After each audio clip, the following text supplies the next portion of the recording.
On ne peut pas oublier, on a tort d'oublier. Les cheveux blancs ont acquis la sagesse.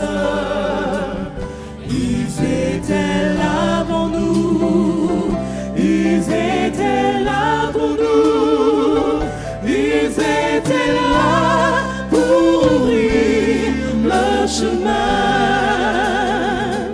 On ne peut pas oublier, on a tort d'oublier. Les cheveux blancs ont acquis la sagesse.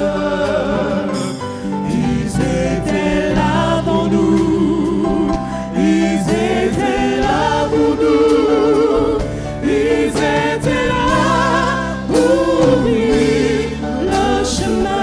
Ils étaient là avant nous, ils étaient là avant nous, ils étaient là pour nous, ils étaient là pour ouvrir le chemin.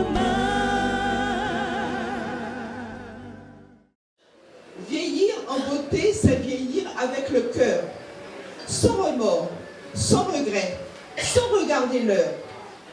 Aller de l'avant, arrêter d'avoir peur, car à chaque âge se rattache un bonheur. Notre doyenne est âgée de 108 ans et réside aux Abîmes, suivie du doyen de 106 ans qui réside à Petit-Bourg. Mais aujourd'hui, souffrez que je vous présente Madame Barclay Marcel Gervais. Alors, maman Gervaise, pourrais-tu nous parler de toi? Donc, nous savons que cette année te donne 100 ans, tu as un siècle. Est-ce que tu peux te présenter déjà? Je suis Kazélif Marcel, dit Gervais, né le 5 février 1916 à Saint-Louis-Marie-Galante, section Murat. Attention, à Marie-Galante, il y a 2 sections qui s'appellent Murat. Ce Murat est placé entre Pélisson et Barreau-de-l'Église. Et il y a le château Murat, qu'il ne faut pas confondre.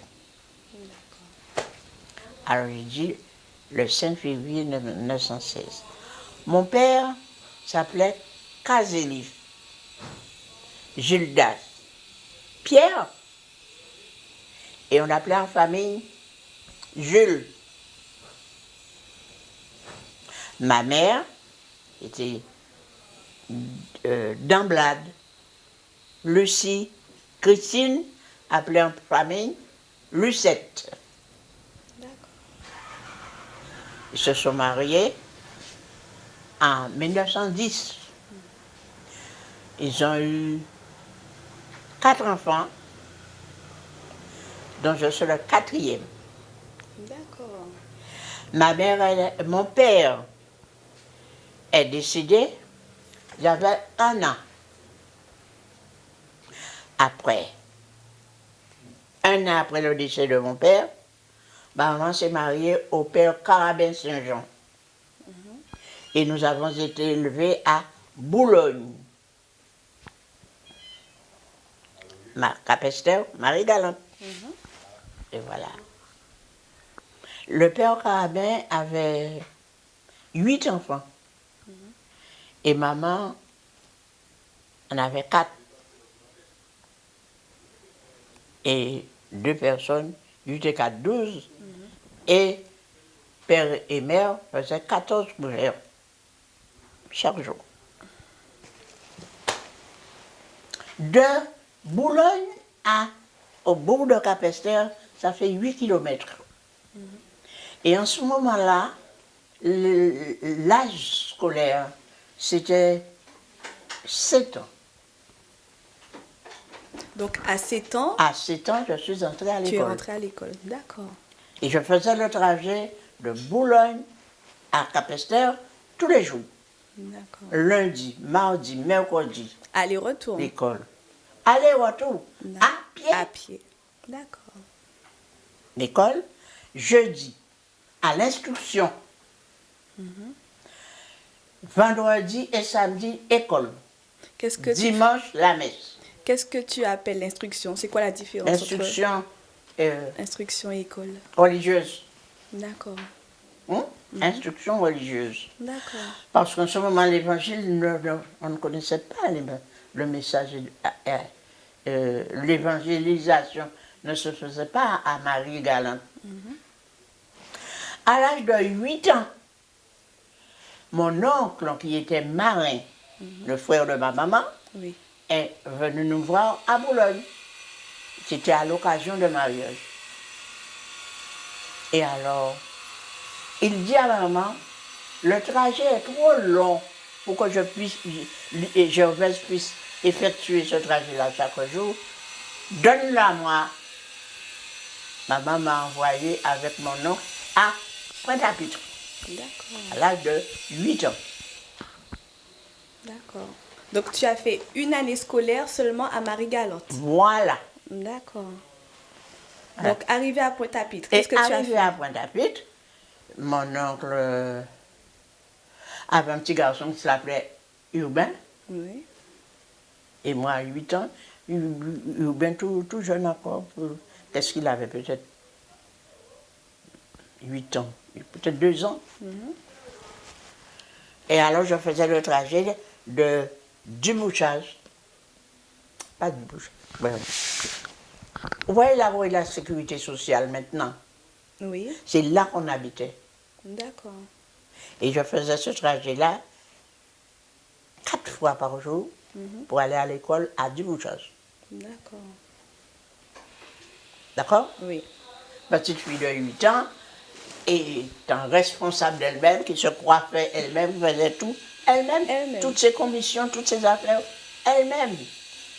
Et qui, ma tante, son métier c'était la lessive. Elle entrait avec un paquet de linge sale, mais il me fallait me lever pour remplir un fût d'eau et 2 grandes bailles. D'accord. Vous connaissez ce qu'on appelle baille? Non. C'est un gros fût coupé en 2 qui vous donne 2 bailles, 2 grands récipients, des fûts de 250 litres. Alors, il me fallait remplir ces récipients-là pour qu'elle arrive avec son linge, pour qu'elle puisse laver à la main. D'accord. D'accord? Oui. C'est dans ces conditions que j'ai été élevée. Le cyclone 1928 a eu lieu. Oui. Ça a démoli l'école du Bouchage Bouchage. et on a fait une école du quartier sur le côté de la place de la Marie, au des Abîmes. D'accord. Alors, À nous avons l'assainissement? été les premiers à entrer dans cette école-là. D'accord. Et le temps d'établir tout ça, du temps, une année, j'ai perdu une année scolaire et je suis entrée là, dans cet établissement. C'est là où j'ai eu mon certificat d'études à l'âge de 16 ans. D'accord. Et comme j'étais, connaissant la situation de mes parents, j'ai dit, eh bien, je vais chercher un travail à faire. D'accord. J'ai choisi d'aller apprendre à coudre. Et là où j'allais, c'était près du cimetière à Pointe-à-Pitre, dans la rue du cimetière. Oui. Cette personne-là me donnait seulement à attacher les fils et des faux filets. Je suis restée quelques semaines à faire que ça.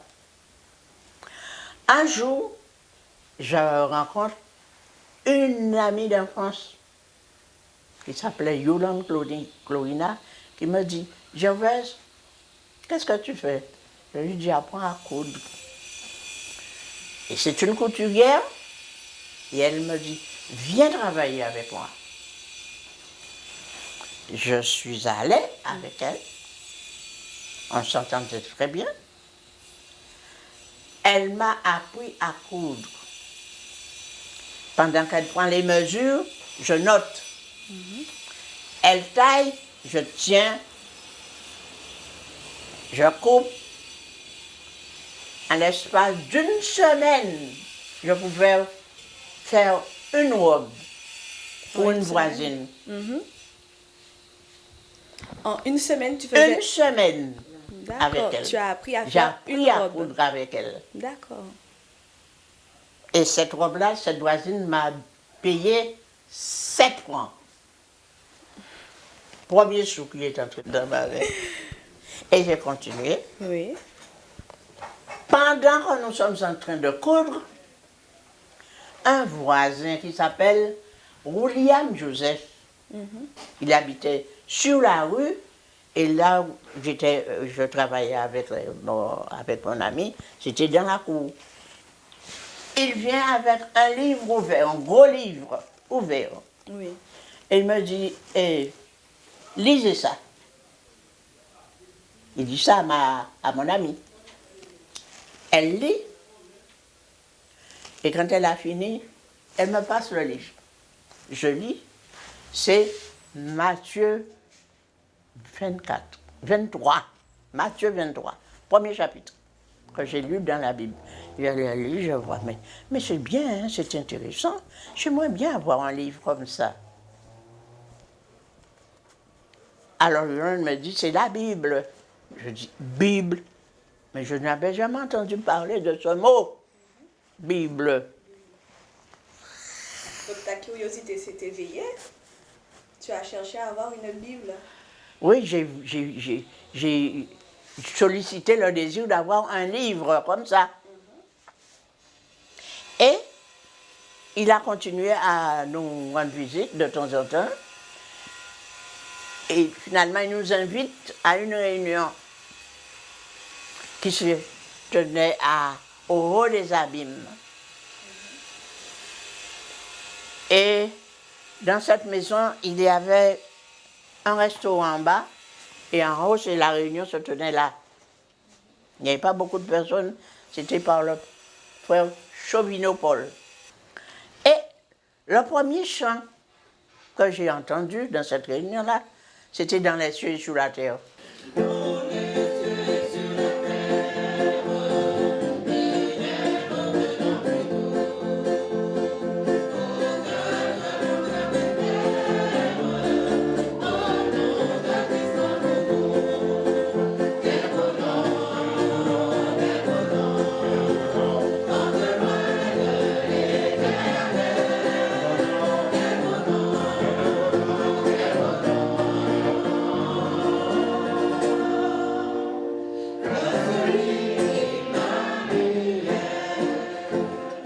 Le premier chant. Alors Yolande et moi, c'était le nom de mon ami, nous essayons d'apprendre, mais ça ne rentre pas. Alors je lui dis, mais si c'est un ballet ou bien un roman, nous avons quelqu'un on peut pas répéter. Et finalement, c'est resté ainsi. Dieu fait bien les choses. Et tonton Sidoine demande à Gervaise si elle désire se rendre à Saint-Martin pour aider son épouse à la boutique. Tonton Sidoine est toujours le sauveur. Il se trouve que chez tonton Sidoine, qui réside à Saint-Martin, Monsieur Bigorre est en pension. Et après le repas du soir, il fait la lecture de la Bible et la leçon de l'école du sabbat. Il l'invite à adorer avec lui le samedi suivant et elle est l'unique visiteuse. En l'an 1939, la Première Guerre mondiale est déclarée et ses parents déménagent à Baïf. Il n'y a pas d'adventiste dans ce lieu. Cependant, Dieu veille. Arrivé à Baïf, nous avons entendu l'évangile à Saint-Martin, mais à Baïf, il y avait un colporteur, mais il n'y avait pas de lieu de culte. On se réunissait chez mes parents. La réunion a poursuivi. ma tante a accepté l'évangile, moi-même je me suis perfectionnée. Et il y a eu une cérémonie de baptême à Basse-Terre, dans la rivière de Galion. C'était en quelle année? Cela se passe en 1939. D'accord. C'est bien ça, hein? 39-40, oui. Pendant la guerre. La guerre. Et à cette cérémonie, nous étions 7. Ma tante, sa mère, 2 époux Barolage, c'était des personnes âgées, et 2 Némoins, 2 jeunes gens Némoins. Il y a Hugo et l'autre, je ne me rappelle pas de son prénom, et moi. Nous étions 7. C'est ce jour-là qu'on a consacré pasteur Jean-Élie, pasteur. À Pointe-à-Pitre, il y avait déjà pasteur Béol. Mais en Guadeloupe, on avait besoin d'un autre. On a consacré pasteur Béol. C'était pasteur Dunn. Bien. Après toutes ces choses, je me suis trouvée fatiguée. Au point que je ne digérais absolument rien. Que ce soit de l'eau, n'importe ce que je prenais, c'est comme si on versait ça dans un sac défoncé. Alors, mes parents m'ont emmené à l'hôpital. Dans l'hôpital, dans ma faiblesse, je dis, Seigneur, si tu vois nécessaire, permets-moi d'avoir un soulagement pour entrer à Marie-Galante et présenter l'évangile à mes parents. Et s'ils ont entendu, il m'a remis à la santé, il m'a pris le courage. Mes premiers pas ont été se sont dirigés à Marie-Galante, à Cap-Esther. Arrivé là, personne ne connaissait, on connaissait seulement la dénomination catholique. Oui. Seulement. Et moi, je viens avec une nouvelle instruction que maman n'acceptait pas du tout. Du tout. Elle n'acceptait pas ce que tu lui disais, elle n'acceptait pas l'évangile. L'évangile, du tout, du tout. Non. Elle m'a mis dehors. Ah bon. Ouais. Et je ne lui ai pas retenu ni rancune, ni animosité, quoi que ce soit. Au contraire, j'ai déployé tout ce qu'on appelle l'amour fraternel pour elle. Et à ce moment-là est arrivé le pasteur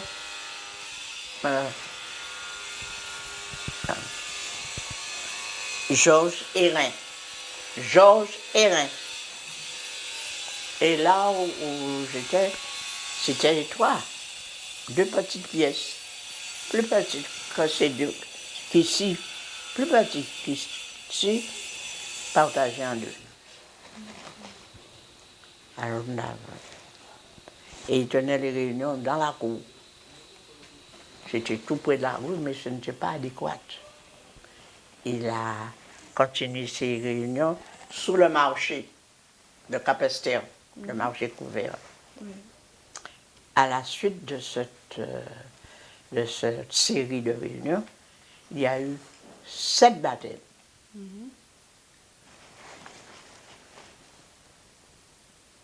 Malheureusement, le malin ne perd pas son temps.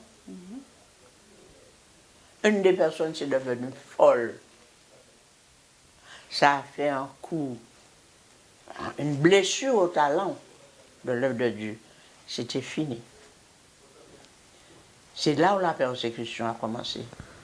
Petit à diable. Ah, ben, si vous parlez de ce ça, vous avez une fouille. C'était défendu de s'approcher de moi. J'étais une bête effrayante. Oh non, non. Je n'avais droit à absolument rien.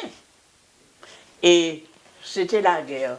On envoyait de la nourriture par répartition et du tissu. C'était le Torsorin, c'est ça? Exactement. Et je n'avais droit à absolument rien. Mais j'ai toujours persisté Et il y a un proverbe qui dit, la Dieu avertit pas tuer métail. L'évangile dit, vous aurez des tribulations. Alors, c'est normal. Mais le Seigneur est avec nous, il n'a jamais abandonné. Le tissu arrive du monde. Lundi, mardi, mercredi, jeudi, vendredi. C'est le vendredi après-midi. La dame a trouvé le moyen de me donner 5 mètres de tissu. Elle me dit, oui, la toile là finie, c'était pour mon qui a la messe. Elle dit, ah bon? Eh bien, moi, ça, on est quand même. Elle m'a donné 5 mètres de tissu rouge. Un point. De bon gris. Et merci, Seigneur. Le Seigneur a dit, vous aurez toute tribulation à cause de mon nom. Oui. Ce n'est pas une mauvaise, comment dirais-je, une mauvaise conduite, du scandale que je faisais. C'est parce que je m'applique à faire la volonté de Dieu. Je suis persécuté, méprisé et... Vous comprenez? Alors je prenais ça comme le Seigneur a dit. Vous serez heureux. À aucun moment tu as été touché, à aucun moment la persécution t'a rendu faible? Non. Non. Ça m'a fortifié. D'accord. Alors je regardais toujours à Jésus. Rien ne l'a arrêté. Et il dit, c'est ce que vous aurez. Oh. Et l'essentiel, je vis. Avec ça, je vis. Il ne m'a jamais abandonné. Je n'ai jamais manqué de rien. Oui. Et finalement, l'Évangile a connu cette défaillance à Pasteur. Et Madame Latour est arrivée à Capesterre. Madame Latour. Madame Qui Latour. était-ce? C'était qui? Attends. Alors, je vous ai dit au début que mon oncle était marin. Oui. Bien. Le bateau sur lequel il travaillait, il y avait... lui, il était capitaine. Le second s'appelait Monsieur Renoux Latour Emmanuel. D'accord. Il était second à bord. Et par malheur, il a basculé, il est mort noyé. D'accord. Comme ça. Mais son épouse me connaissait à Saint-Martin. Et quand son mari est décédé, elle a jugé bon d'aller apprendre le métier de sage-femme. Après son examen, l'administration l'a envoyée à Capesterre. Marie-Galante. Marie-Galante. Elle a trouvé le logement tout près de moi. C'est une cloison qui nous séparait. D'accord.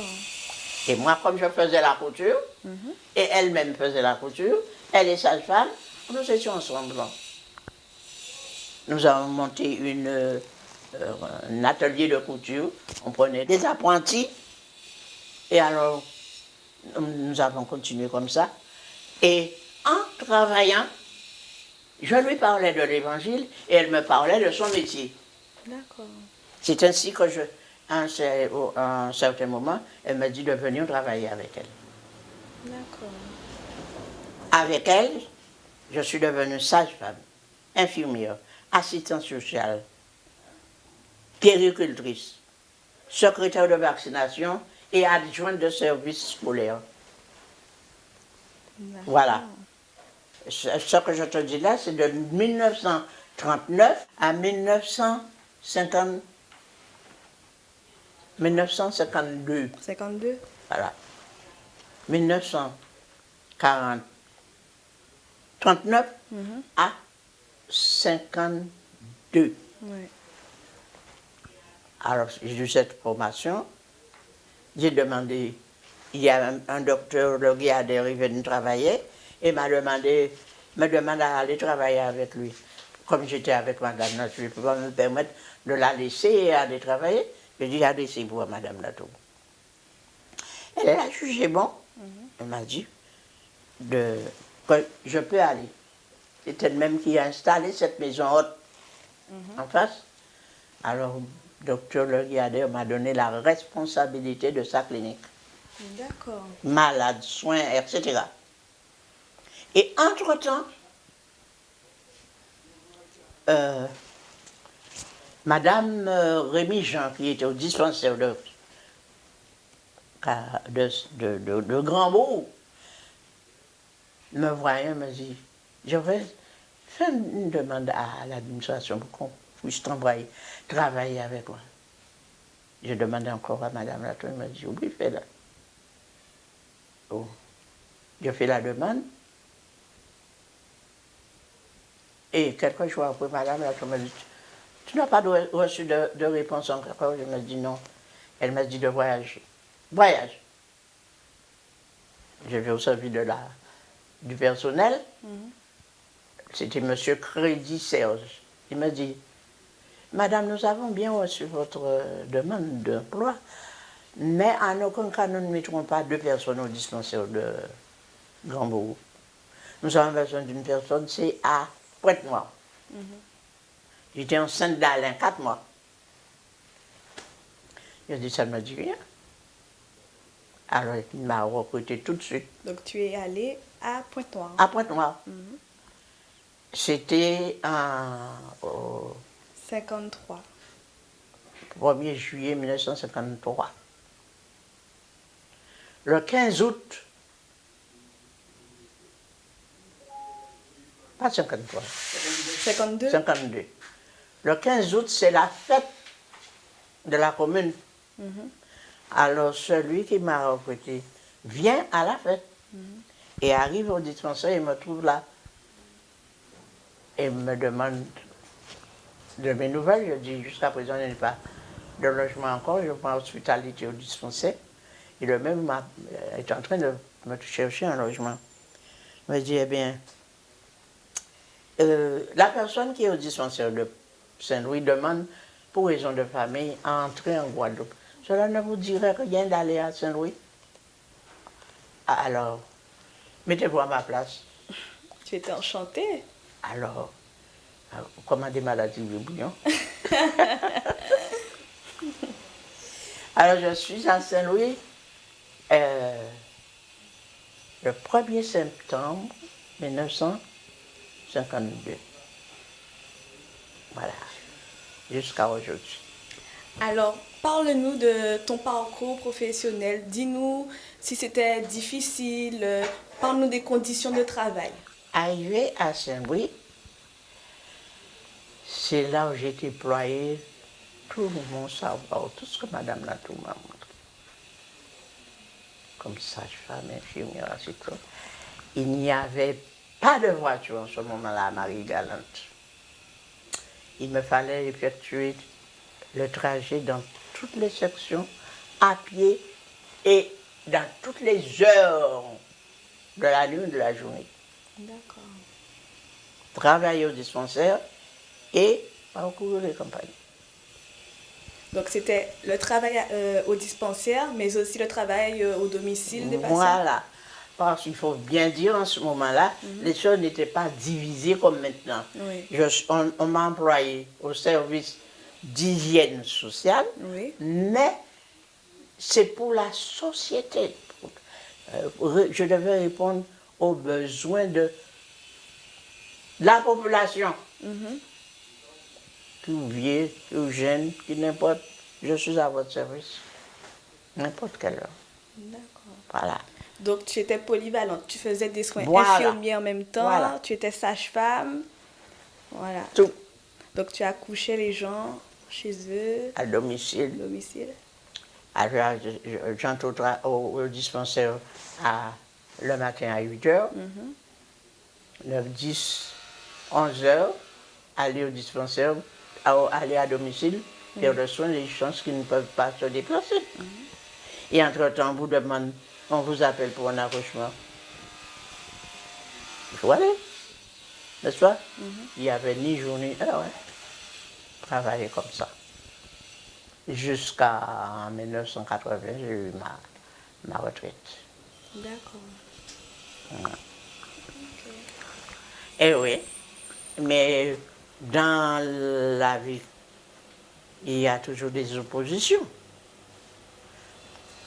À un certain moment, dans une localité, les personnes les plus influentes, ce sont le médecin le maire et le prêtre. Le prêtre, voulant faire entrer des religieuses à ma place, a usé de ses influences auprès du maire et du médecin. Alors, pour leur donner satisfaction, alors pour déplacer une personne dans l'administration, il faut faire une enquête pour connaître le motif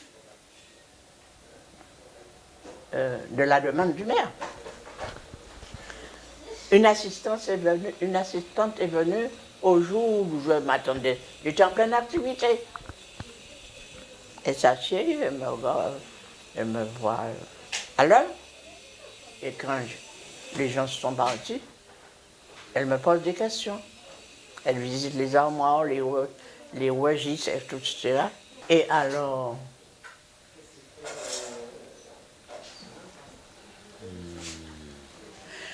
elle me pose des questions, je lui réponds. Elle m'a dit, maintenant, quelles sont vos relations avec le maire? Elle dit, nous sommes en très bonne relation. Je n'ai pas à me plaindre d'elle. Je suis à son service.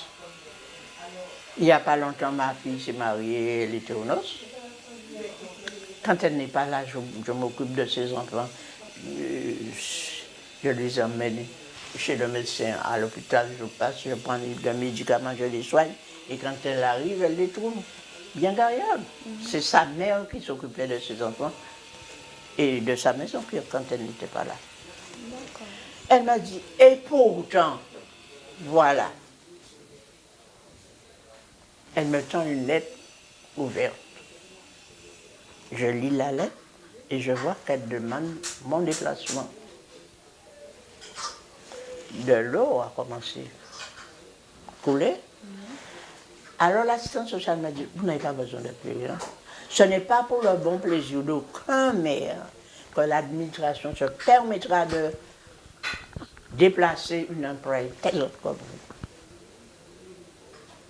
Elle me l'a dit pour me consoler, mais j'attends. Pendant que j'attends, les sœurs sont débarquées. Ils ont commencé à travailler. Et la sœur m'a dit, tant que vous n'aurez pas reçu une lettre de l'administration, gardez votre place. Et je ne me suis pas déplacée. Je suis restée là jusqu'à aujourd'hui. Et mes remplaçantes sont partis avant un an. D'accord? Oui. Et je suis là. Il sera ta consolation quand tout ira très mal.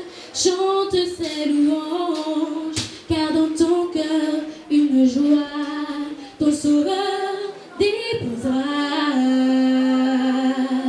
Mais au milieu des combats, il se tient tout près de toi pour te rappeler constamment que sa force est ton soutien et quand les jours s'assombrissent, il n'est pas tellement loin. Sur lui tu peux compter, il t'entendra prier au milieu des combats.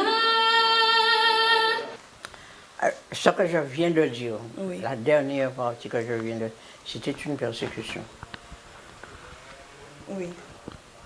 Quand on a le prêtre, le maire et le médecin ligués ensemble pour demander votre déplacement, pour dire ce que vous faites n'est pas bon. Et il y a ma filariose, la jambe enflée. Alors il ajoute sur son rapport elle ne connaît rien, elle ne fait rien, et à laquelle sa condition physique ne répond pas à son travail. Qui n'a pas persécution dans ça. Et quand les gens viennent, et des personnes viennent, mais diable.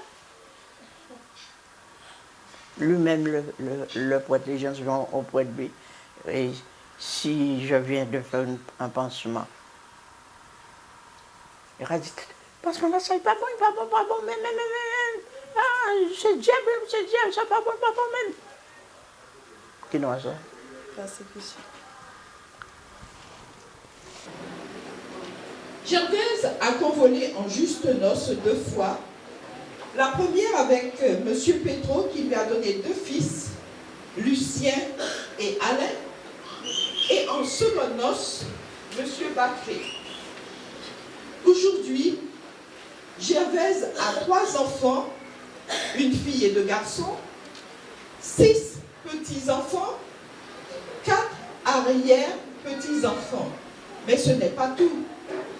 À la mort de sa belle-sœur, femme de Frédéric dit Marcelin, elle récupère Simone, âgée alors de 6 mois, qui habite avec elle jusqu'à ses 16 ans où elle se rend en France, tandis que sa sœur Antoinette reste avec sa maman.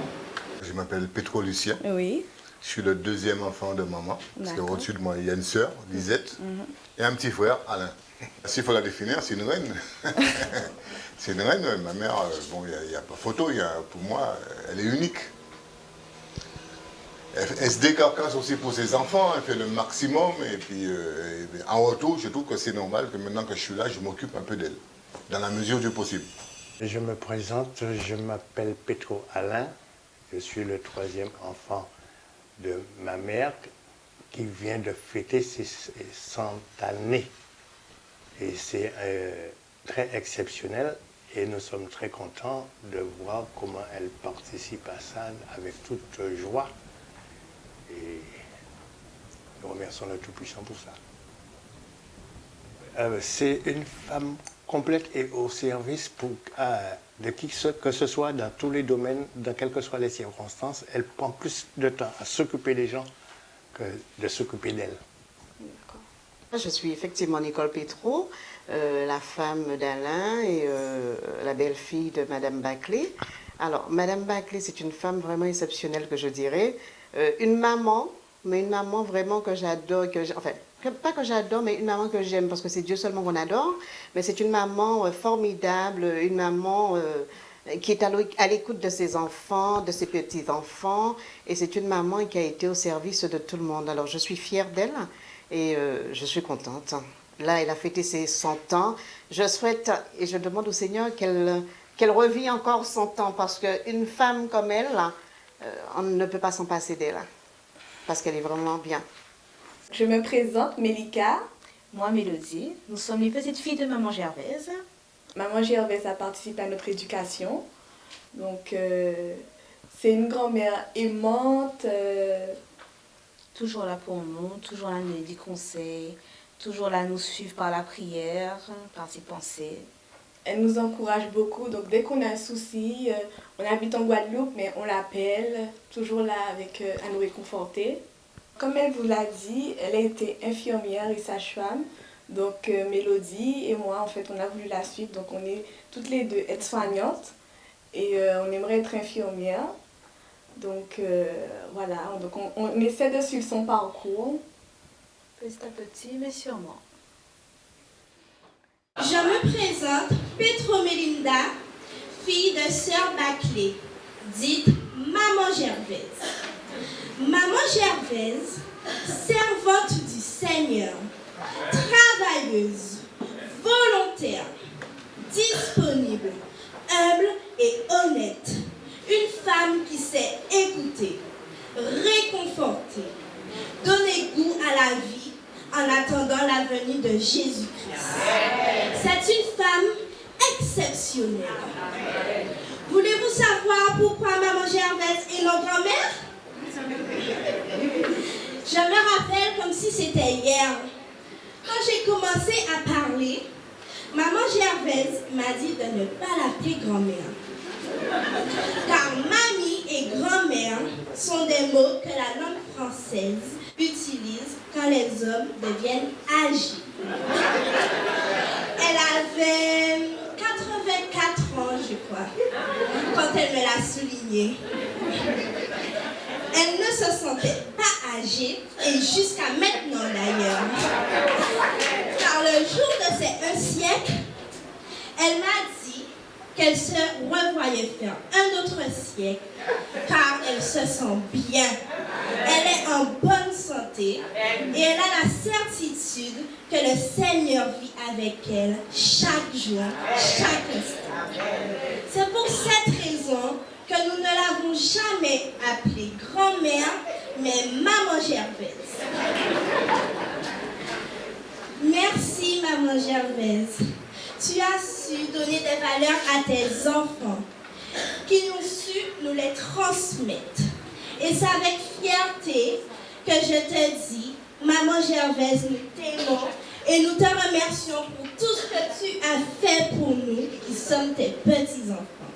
Continue à nous soutenir par tes prières, car cela nous fait du bien et nous rendons grâce à Dieu pour cela. Amen.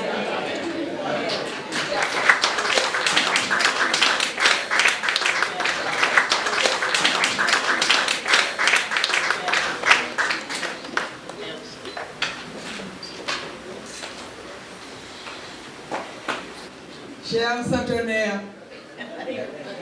chères sœurs en Christ, chère mère, chère belle-mère, chère grand-mère, arrière-grand-mère, chère amie sincère et meilleure des conseillères, béni soit Dieu ton Père, car tu peux être fier d'être centenaire.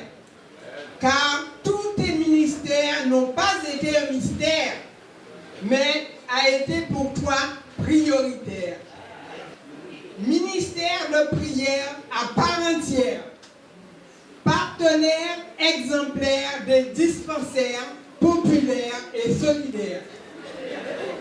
Tu as toujours été légendaire. Tu persévères avec la bannière des luminaires de Dieu, ton Père, sur cette terre. Tu traverses cette terre comme un grand désert pour voir Dieu, ton Père, que tu vénères et révères et qui te sera salutaire. Madame Baclé est une figure emblématique de Marie Galante et particulièrement de la commune de Grandbourg où elle réside depuis bien longtemps. Chère Madame Baclé, je me permets de déroger au protocole et de te tutoyer, parce que je porte une attention toute particulière à la femme que tu es. Certes, tu as vu passer tant de jeunes dans ta vie professionnelle. Je fais un grand bond en arrière pour dire que tu venais en aide aux uns, aux autres. Tour à tour, infirmière au dispensaire et en milieu scolaire avec les docteurs Selbonne et Boulogne. Sage-femme, quand l'heure de l'accouchement avait sonné au domicile. Assistante de service social en intervenant auprès des mères, émaillères et autres autorités pour telles administrées en difficulté. Et aussi, mère de famille par substitution, je dirais, prodiguant des conseils éclairés et avisés avec calme et empreinte d'une certaine fermeté très subtile. Madame le maire, les collègues du conseil municipal et l'élu que je suis, nous nous joignons à la communauté pour te dire que nous sommes extrêmement heureux de te rendre hommage en faisant de cet anniversaire un événement exceptionnel. Je te souhaite de continuer à faire rayonner la joie, l'amour et l'espérance autour de toi. La Bible qualifie ceux qui atteignent 90 ans, donc 2 chiffres, comme des robustes. Ceux qui atteignent 100 ans pourraient être classés comme des super robustes. Et ce soir, tu fais partie des super robustes. Tu rejoins ce soir le rang des centenaires. Ces 3 chiffres ont été témoins de nombreux événements qui ont touché notre société. Tu as connu la guerre 14-18, 39-45. Tu as été témoin de nombreux changements qui ont jalonné notre société. Tu as connu la lampe à pétrole et aujourd'hui tu connais l'électricité. Du courrier au SMS et les mails. Tu as vécu l'arrivée du téléphone portable. Une véritable page d'histoire. Tu es comme un arbre planté près d'un courant d'eau qui donne son fruit en sa saison, dont le feuillage ne se flétrit point. Tu es comme le cèdre du Liban planté dans la maison de l'Éternel. Il prospère dans les parvis de notre Dieu. Il porte encore des fruits dans la vieillesse et sont pleins de sève et verdoyants pour faire connaître quoi? Que l'Éternel est. Eh bien, vous ne la trouvez pas verdoyante? Vous ne trouvez pas que son feuillage ne flétrit point? Oui, vous verrez que ses souvenirs sont intacts. Et elle est même prête à courir le prochain marathon de Cambourg. Ton souhait a été de voir une nouvelle génération porter le flambeau de l'Évangile ici à Marie-Galante. Tu étais la première pratiquement à arriver et ton souhait le plus profond a toujours été que cette nouvelle génération puisse saisir le flambeau de l'Évangile et que l'Évangile soit connu.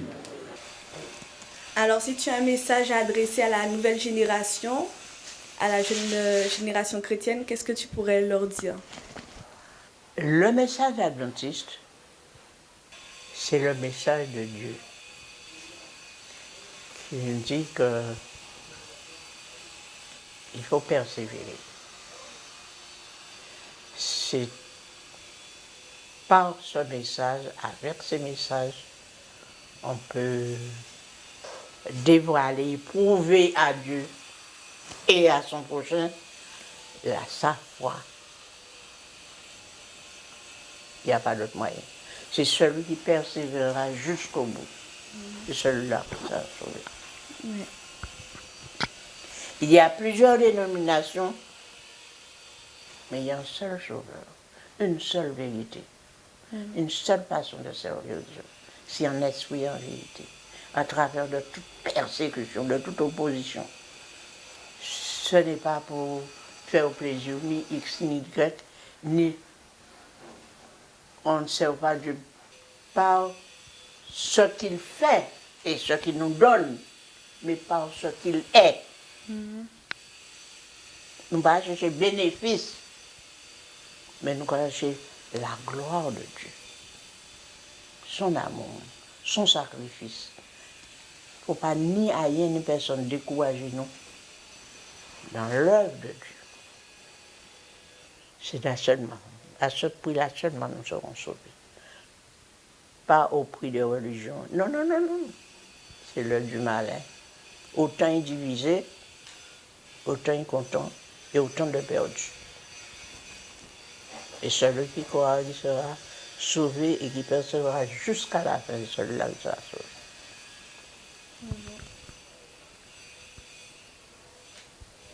En conclusion, sa maman, ses frères, sa famille ont donné leur cœur à Jésus. L'église de Saint-Louis s'est formée avec son témoignage, son enseignement et son service. Que le nom de l'Éternel soit célébré, loué sur la grande galette.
On ne peut pas oublier, on a tort d'oublier. Les cheveux blancs ont acquis la sagesse.